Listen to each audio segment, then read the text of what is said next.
मैं रहता हूं उस आर्यावर्त में जहां होता है मान जीवन अधिकारों का, जिस धरा पर खिलता है जीवन जहां होता है सम्मान मानवता का, मानवाधिकारों का।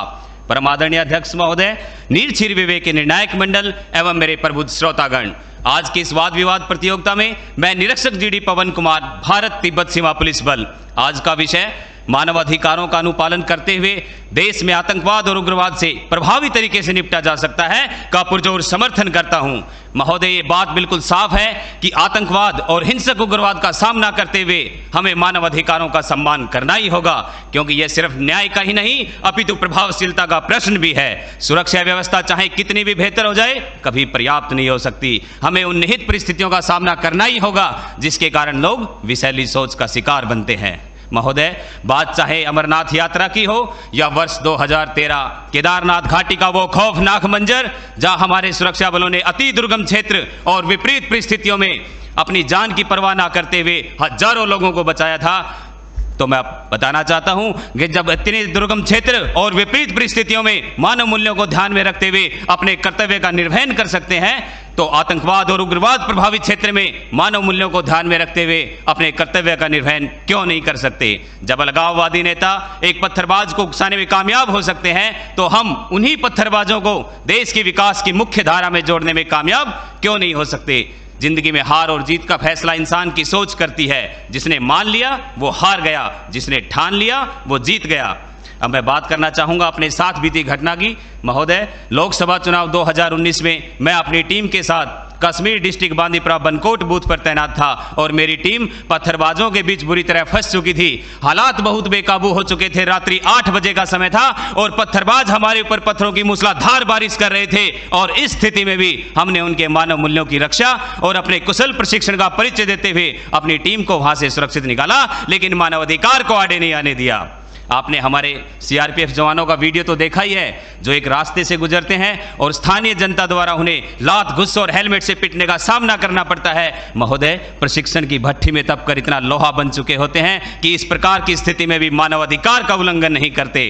पठानकोट, बालाकोट और उड़ी सर्जिकल स्ट्राइक के दौरान जहां हमारे सैन्य बलों ने अपने शौर्य और पराक्रम का परिचय देते हुए आतंकियों को उन्हीं की भाषा में जवाब देकर धूल चटा दी और मानवाधिकार कहीं आड़े नहीं आया। हमारे सुरक्षा बल प्रभावी ढंग से अपना कार्य कर रहे हैं। बात चाहे दक्षिण सूडान के गृह युद्ध में फंसे भारतीयों को सुरक्षित निकालने की हो, या वर्ष 2014 जम्मू कश्मीर बाढ़ में फंसे लोगों को बचाने की हो, या फिर उत्तराखंड केरल बाढ़ राहत कार्य की हो, हमारे सुरक्षा बलों ने अपनी प्रत्येक जिम्मेदारी को मानव मूल्य और राष्ट्रहित को ध्यान में रखते हुए बखूबी निभाया है। महोदय, यदि बात करें भारत के उत्तर पूर्वी राज्यों की, जहां कभी चरम स्तर पर उग्रवाद होता था, आज स्थिति वैसी नहीं है। उन क्षेत्रों में भी हमारे सुरक्षा बलों ने सिविक एक्शन प्रोग्राम और बॉर्डर एरिया डेवलपमेंट जैसे प्रोग्राम चलाकर वहां के लोगों में भी एक आशा, एक विश्वास का वातावरण पैदा किया है। और हमारे साथी बंदूक की गोली से सही और गलत का फैसला करने की बात करते हैं, तो मैं बताना चाहता हूं कि बंदूक से निकली गोली किसी का भी सीना चीर सकती है और मुख से निकली मीठी बोली किसी भी आवाम का दिल जीत सकती है। महोदय, मानवाधिकारों का पालन करते हुए आतंकवाद और उग्रवाद से बखूबी निपटा जा सकता है। यदि जरूरत है तो एक अच्छी शिक्षा की, एक अनुकूल शिक्षा उनकी सोच बदलेगी और वो सही और गलत का निर्णय कर पाएंगे। आज जरूरत है तो बेरोजगारी को खत्म करने की। एक बेरोजगार नवयुवक आतंकवाद के सांचे में तुरंत डलता है क्योंकि उसे पैसे का लालच दिया जाता है।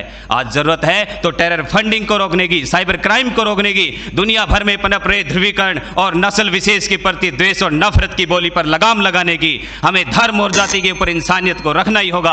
आर्थिक और सामाजिक असमानता को खत्म करना ही होगा, जिसका ज्वलंत उदाहरण हाल ही में सरकार ने धारा 370 और अनुच्छेद 35A को हटाकर हमेशा के लिए जम्मू कश्मीर को भारत के साथ जोड़ने का कार्य किया, जिससे एक तरफ जहां जम्मू कश्मीर प्रदेश के विकास के नए रास्ते खुले, तो दूसरी तरफ आतंक के ताबूत में नई कील भी ठुकी। महोदय, 1990 से 5 अगस्त 2019 तक जम्मू कश्मीर में जहां 41,866 लोगों की मौत हुई और 71,038 हिंसात्मक घटनाएं सामने आई, तो मैं बताना चाहूंगा कि 5 अगस्त के बाद ना एक भी गोली चली है ना टीयर गैस चलाना पड़ा है और ना ही एक भी व्यक्ति की मृत्यु हुई है। तो आज इस मंच पर पूरी जिम्मेदारी के साथ मैं भारत का बेटा ये कहता हूं कि मानव अधिकारों का पालन करते हुए भी आतंकवाद और उग्रवाद से बखूबी निपटा जा सकता है यदि इसके मूल को खत्म कर दिया जाए।